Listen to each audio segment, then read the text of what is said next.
Hey guys, and welcome back to this channel. In this video I'll be showing you guys how you can mute channels and servers on Discord.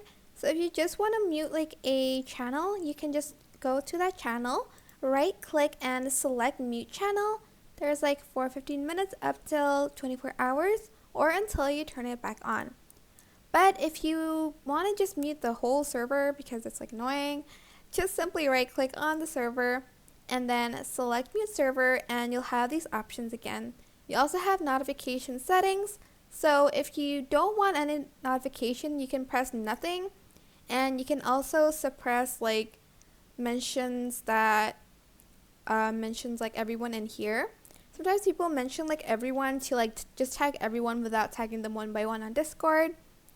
And yeah, that is basically it. Super simple. I hope this tutorial is helpful for you guys.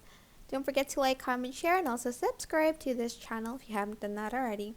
If you have any questions, just leave it in the comment section down below and I'll try my best to answer them all for you guys. Thank you so much for watching. Bye!